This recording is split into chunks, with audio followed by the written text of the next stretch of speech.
평생 사람 믿고 살아온 죄. 나는 65이다. 머리카락은 희끗해졌고 무릎은 계단을 오를 때마다 삐걱거린다. 하지만 후회는 없다고 생각했다. 평생을 계산 없이 살아왔기 때문이다. 직장 생활 35년. 승진해서 밀려도 웃었고 부당한 일을 당해도 참았다. 손해를 보더라도 사람을 잃는 것보단 낫다고 믿었다. 분쟁은 피하는 게 어른스러운 거라 여겼고 양보는 덕이라 배웠다. 그렇게 살아온 세월이 나쁘지 않았다. 퇴직 후 남은 건 아내와 함께 모은 돈으로 산 낡은 다세대 주택 한 채뿐이었다. 대출을 끼고 겨우 장만한 건물. 화려하진 않았지만 우리 부부에겐 전부였다. 이 건물에서 나오는 월세가 병원비가 됐고 손녀 용돈이 됐고 가끔 아내와 나누는 소박한 외식값이 됐다. 그래서 세입자를 고를 때도 돈보다 사람을 봤다. 보증금 조금 낮춰달라 하면 사정을 들어봤고 한두 달 늦는다 하면 기다려줬다. 좋은 사람이 들어오면 오래 살 거라 믿었다. 서로 얼굴 붉히지 않고 지내는 게 세상 이치라 생각했다. 그런데 그 믿음이 독이 될 줄은 몰랐다.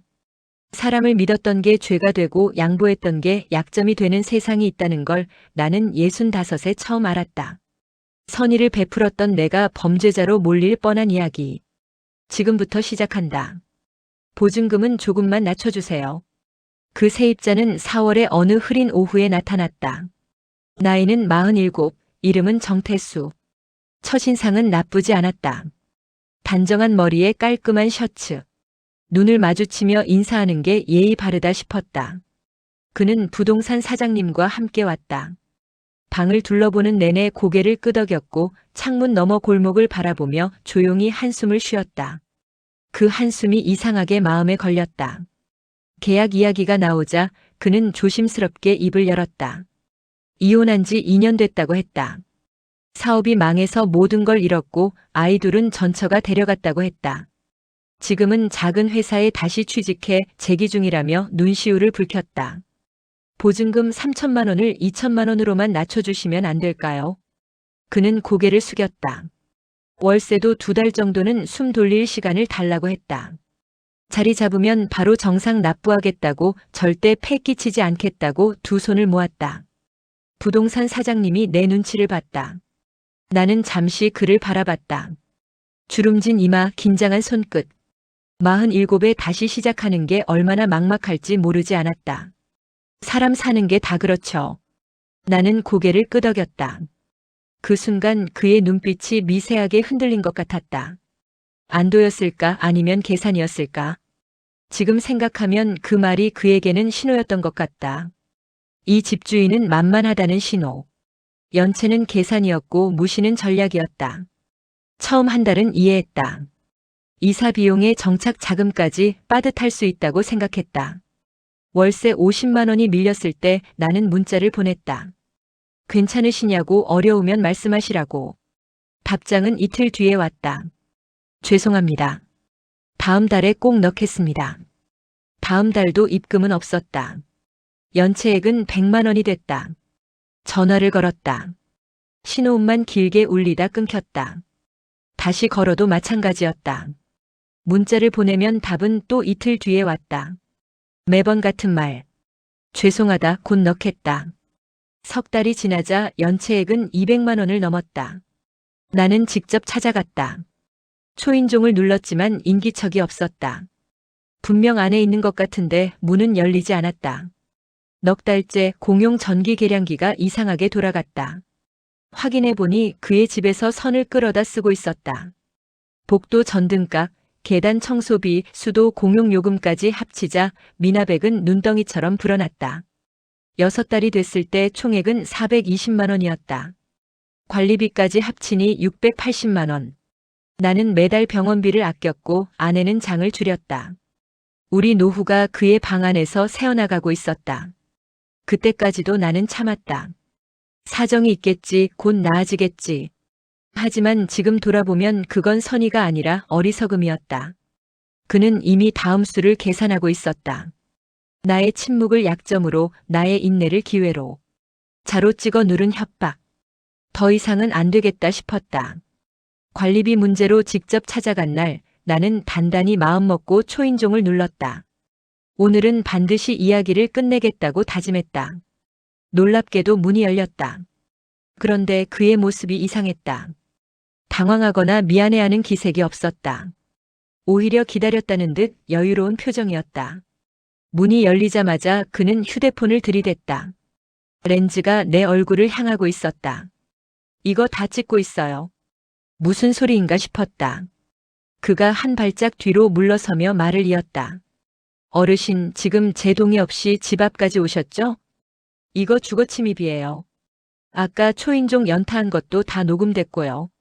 머릿속이 하얘졌다. 그는 주머니에서 종이 한 장을 꺼냈다. 거기엔 숫자가 적혀 있었다. 현금 1,000만 원. 그가 천천히 조건을 읊었다. 첫째, 지금까지 밀린 월세 전액 탕감. 둘째, 즉시 재계약 체결. 셋째, 합의금 1,000만 원 지급. 이 정도면 서로 깔끔하죠. 내가 말문이 막혀 있는 사이 그는 담담하게 덧붙였다. 어르신이 협박했고 주거 침입했어요. 저 이거 경찰에 신고할 수 있어요. 문제 삼으면 뉴스에 나와요. 요즘 임대인 갑질 기사 얼마나 많이 나오는데. 그는 아주 침착했다. 눈 하나 깜짝하지 않았다. 마치 중고차 흥정하듯 내 노후의 가격표를 붙이고 있었다. 65평생 이렇게 무릎이 꺾이는 기분은 처음이었다. 이 돈이면 조용히 끝나요. 그날 밤 나는 한숨도 자지 못했다. 천장만 바라보며 그의 말을 곱씹었다. 주거침입, 협박, 뉴스. 평생 남에게 손가락질 한 번 받지 않고 살아온 내가 범죄자가 된다고. 아내에게는 차마 말하지 못했다. 속이 타들어갔지만 걱정시키고 싶지 않았다. 혼자 끙끙 앓으며 사흘을 보냈다. 며칠 뒤 그에게서 문자가 왔다. 금액이 바뀌어 있었다. 어르신, 다시 생각해봤는데 900만 원이면 되겠습니다. 이번 주 금요일까지 입금해 주세요.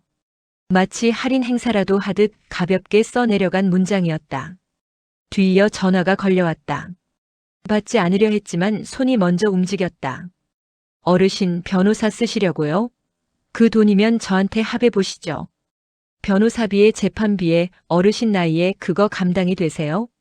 목소리는 부드러웠지만 칼날 같았다. 솔직히 저도 오래 끌기 싫어요. 어르신 나이에 경찰서 오가고 법원 다니면 얼마나 힘드시겠어요. 900만 원이면 깔끔하게 끝나요. 나쁘지 않은 조건이에요. 전화를 끊고 나서 손이 떨렸다. 분노인지 두려움인지 알 수 없었다. 평생을 성실하게 살아왔다. 세금 한 번 안 밀렸고 이웃과 다툰 적도 없다. 그런 내가 왜 이런 협박을 받아야 하나? 그 순간 깨달았다. 이건 집주인과 세입자의 분쟁이 아니었다. 처음부터 계획된 갈취였다. 나의 선의를 이용한 철저하게 설계된 범죄였다. 더 이상 당할 수만은 없었다. 숫자로 협박한 사람은 숫자로 무너졌다. 나는 처음으로 참는 걸 멈췄다. 65평생 처음이었다. 분쟁은 피하는 게 어른이라 믿었던 내가 싸우기로 결심했다. 다음 날 아침 법률사무소를 찾았다. 젊은 변호사가 내 이야기를 끝까지 들었다. 그리고 단호하게 말했다. 어르신, 이건 명백한 협박입니다. 증거만 확보되면 이깁니다. 그날부터 모든 기록을 정리했다. 연체 내역서, 문자 메시지, 통화 녹음, 공용 전기를 무단 사용한 계량기 사진, 건물 CCTV에 찍힌 출입 기록까지 한 장도 빠짐없이 모았다. 그가 보낸 협박 문자는 프린트해서 날짜별로 정리했다. 1,000만 원이 적힌 그 종이도 사진으로 남겨뒀다.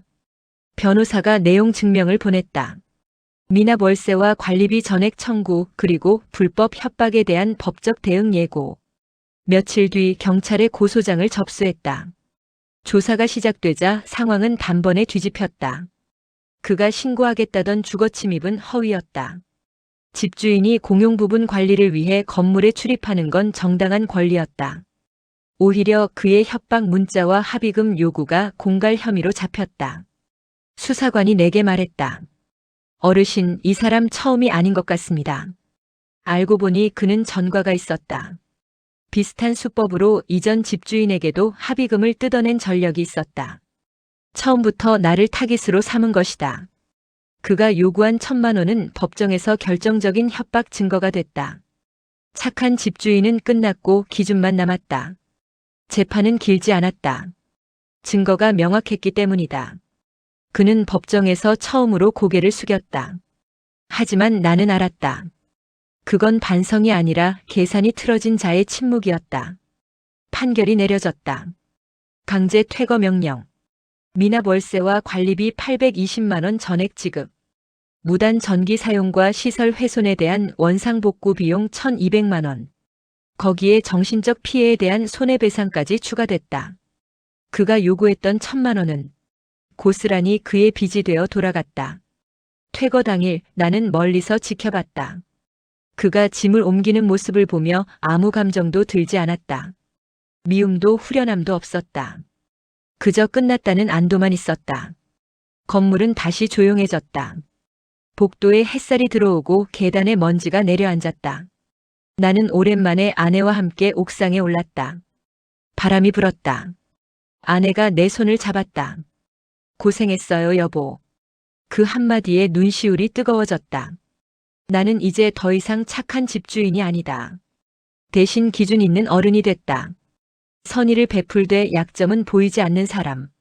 믿되 확인하는 사람. 참되 무너지지 않는 사람.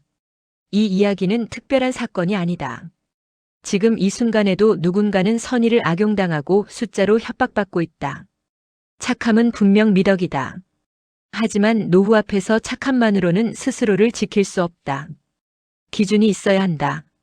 그게 내가 65에 배운 마지막 교훈이다. 선의는 아름다운 것입니다. 하지만 그 선의가 누군가에게 약점으로 보이는 순간 우리의 평화로운 노후는 흔들리기 시작합니다. 착하게 사는 것. 그건 분명 옳은 일입니다. 하지만 착함에도 기준이 필요합니다. 믿되 확인하고 베풀되 선을 긋는 것. 그것이 우리 스스로를 지키는 방법입니다. 오늘 이야기가 여러분의 마음에 닿았다면 좋아요와 구독으로 응원해주세요. 여러분의 한 번의 클릭이 더 많은 분들께 이 이야기를 전하는 힘이 됩니다. 사연 읽어주는 밤은 오늘도 당신의 인생 곁에 함께합니다. 구독, 좋아요, 그리고 알림 설정까지. 다음 이야기에서 또 만나요.